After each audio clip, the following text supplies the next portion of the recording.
Hello there.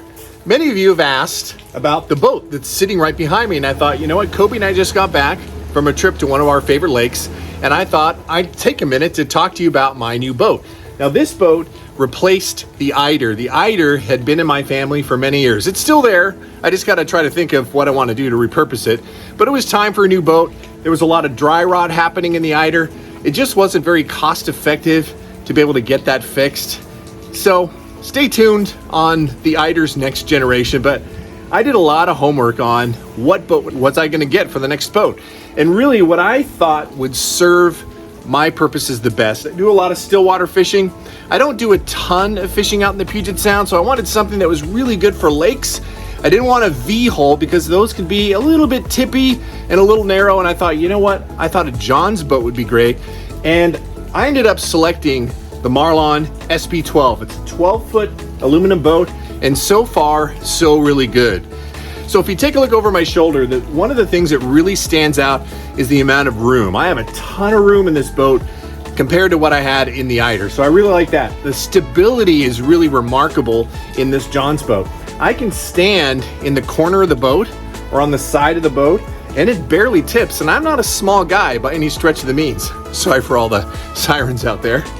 But I'm no small guy for any stretch of the means. So being able to stand on the edge of this boat and be able to net fish or tend to gear, that really is pretty cool. It's got a lot of storage capacity as well. I did have to upgrade the motor. The motor is a 55-pound thrust, and I put a lithium battery in this thing as well because I needed a little bit more pushing power. I was a little leery at first. I thought, will 55 pounds be enough? But it's been plenty enough. And this thing, I think, pushes along maybe at 4 or 5 miles an hour, but it makes a pretty good wake when you're zooming along the lake. So super happy about that. Let's see, what else? Clearance is good on the sides. It doesn't take on water, so that's a bonus because the Eider did that a ton. And I think, you know, if I were to change one thing, and something that I'm gonna have to mitigate is on the floor of this boat, there are some sharp edges, and in fly fishing, that's not necessarily good for fly line. So I've had a lot of times where the line kind of gets caught in a little edge there, and I'm afraid it's gonna slice my line. Also, if I find myself stepping on the line, if the boat's not super clean, like right now, I've got some gravel and stuff in it from the road and everything else. If I stomp on my line with this sand and grit on the floor, it's gonna really wear my line quickly. So I'm thinking about some ideas to put a softer floor without putting in a lot of extra work or a lot of extra weight. And that's another thing I like about it too. It's super lightweight. Getting it on and off the trailer is a cinch. And I was able to modify this trailer just enough. This is the Eider trailer.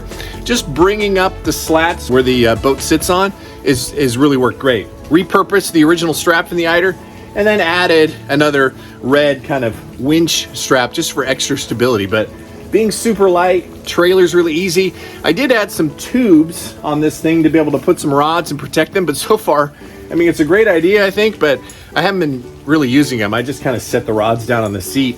The person that's in the front has their rods sticking towards me, and I have mine headed towards them, and there's enough room and width. I mean, the thing is 5 feet wide that the rods, even when we have 5 or 6 rods in the boat, it hasn't gotten in the way. So I'm gonna still keep the rod tubes in there I'm sure I'll probably use them at some point for traveling or whatever, but they're not really in the way, so I'll keep them in there.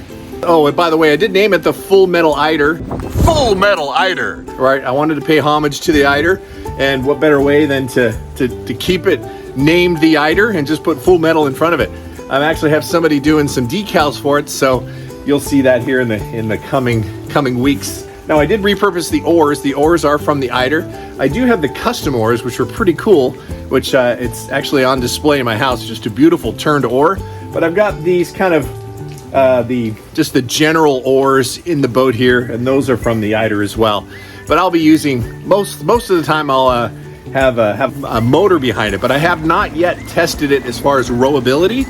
But anyway, so this is the Full Metal Eider.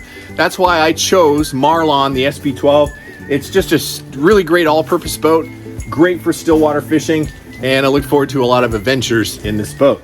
So, and if you are doing a little bit of lake fishing, check out this video right here. I put together some helpful tutorials. The next time you go lake fishing, you're gonna catch more fish if you do this. All right, everybody, until the next time, fish on.